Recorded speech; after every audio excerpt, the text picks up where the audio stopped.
course, everything has a dual component. I'll talk about the dual components a whole lot in these videos. My previous videos, when I was talking about the lessons that Miss Medley and Mr. Few had taught me, some people had sent me some messages, and they was telling me no one comes up in a totally perfect hood. And I never said that I was from the hood. I said I come from a neighborhood, and that's a big distinction. See, a lot of us come up in neighborhoods where everyone knew each other, where everyone talked to one another, to where everybody addressed themselves and one another as neighbors. So in other words, we were raised up in a neighborhood of where the people kept their civility. They were able to communicate with one another. Everyone helped one another. And it wasn't that people was only looking out for one another's children. There were many instances where Miss Medley would come over and ask my great-grandmother if she had any flour or sugar or anything like that. That's a neighborhood. You know, before Rome took over, back in the days of Yeshua, the times of Christ, before Rome took over, they had neighborhoods back in those days. Now, I'm not certain if they were called neighborhoods back in those days, but back in those times, everyone had a gift, which is called today a trade. That's like Yeshua and his father were carpenters. They built tables and chairs that people may be able to sit and eat, or whatever they used those creations for. There were people who had a vast knowledge and understanding of the planet, and they were experts in growing crops. These people were called caretakers because they took care of the people. Today, those things like carpentry and farming are called trades. And the reason why they are called trades is because, say, if I was a carpenter and I came up to someone who I knew who was a caretaker, and if I asked the caretaker, hey, are you able to, I'll put it this way, I'll reverse it, okay? Let's say if I'm a caretaker and I go to a carpenter, and it just so happens that I need a large table and chairs for myself and my family. I will go to them and say, hey, are you able to make me a large table and chairs for my family? And when the harvest comes in, I'll give you some of my harvest in exchange to the table and chairs. We would agree to that. That's why they call them trades. Today, due to the fact that Rome took over and they pulled all the caretakers who are known today as farmers out of the fields, and they told them, you are no longer going to grow and take care of the people. You're going to grow for us now. And we're going to give these people some tricklets, so, you know, money. And what you're going to do, you're going to produce for us. And we are going to distribute so much of what you grow for us to the people. And we're going to take care of the people. But the trading of favors is over. You're going to grow for us. We're going to pay you. We're going to produce your crops to the people. and they're going to buy your crops from us, and we're going to pay you for growing it, for producing the crops. This is the reason why we have grocery stores today. Now, going back to what was sent to me in terms of the message is, in my day, it was called neighborhoods because, like I said, everyone knew one another. Everybody was civil. Now, once all of those, most of those elders passed away, the moral principles that they taught their parents was compromised.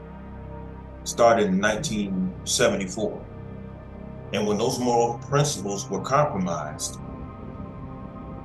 by the parents not upholding the moral principles that the parents had taught them, this is when the neighborhood diminished, and once the moral principles was compromised, this is how we have only hoods today, to where there's a whole lot of conflict and disorder going. This is the reason why they call it the hood today, because there's very few neighborhoods today. The only way that you can have neighborhoods today, you have to pay high rent. Like I tell a whole lot of people, if you want to some peace, you got to pay for peace.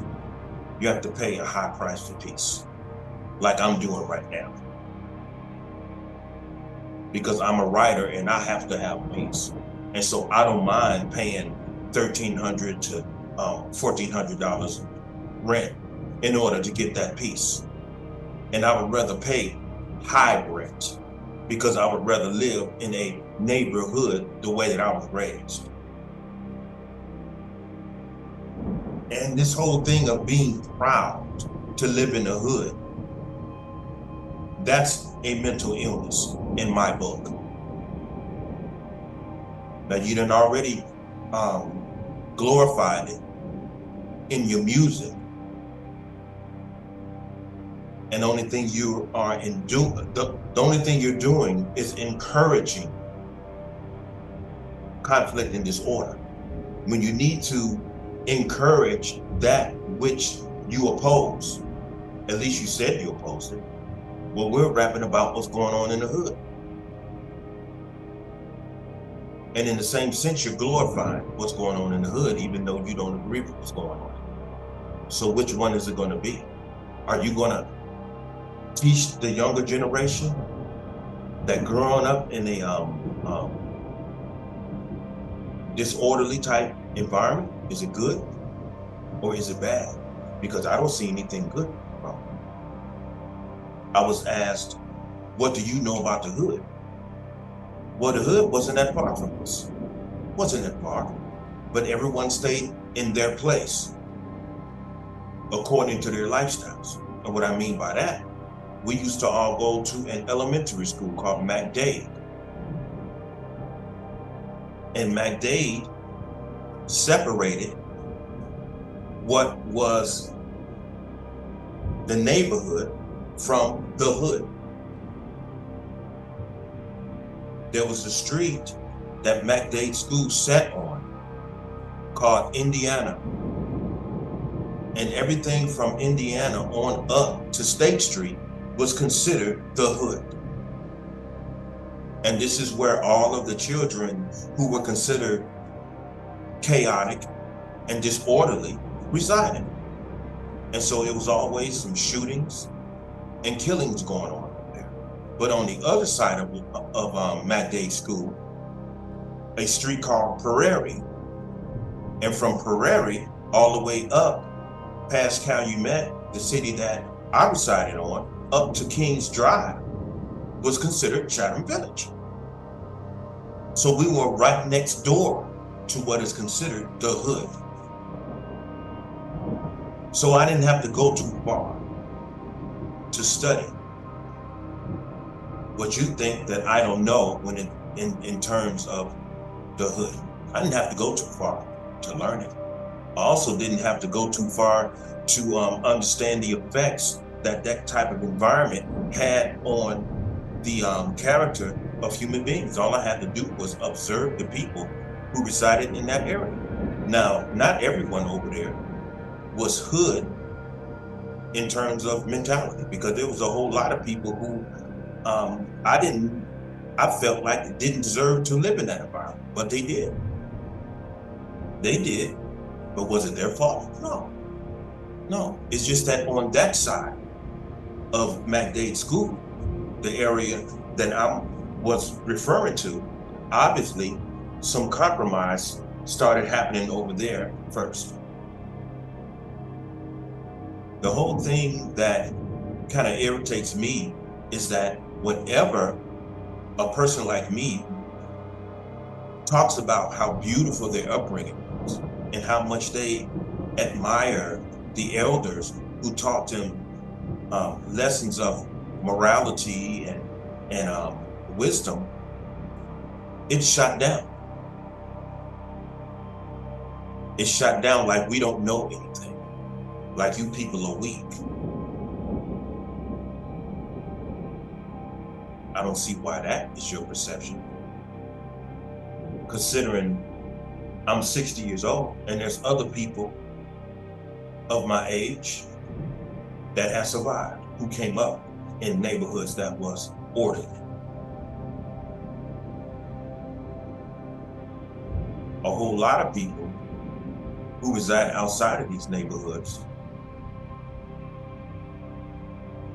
they got it together and they moved from the hood to neighborhoods, because obviously they got sick and tired of going to more funerals than birthday parties. There's nothing wrong with sharing what you've learned in your childhood that helped shape the person that you are this day. There's nothing wrong with it. And if you find that boring, go watch someone else. And that's just the way it is. There's nothing wrong with that. There's nothing wrong with that. And I would encourage more people to do so.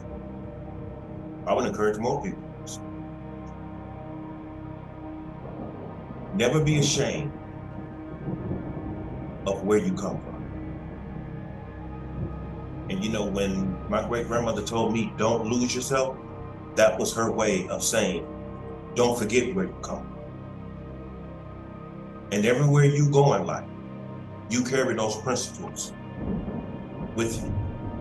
Never forget where you come from, because your roots are going to get you through the storms. They're going to get you through the storms. And don't allow anyone to make you feel uncomfortable or ashamed of where you come from. If anything, those people, the ones that are mocking you, they won't be mocking you for too much longer. And with that being said, I bid everyone a good day and stay human. Peace.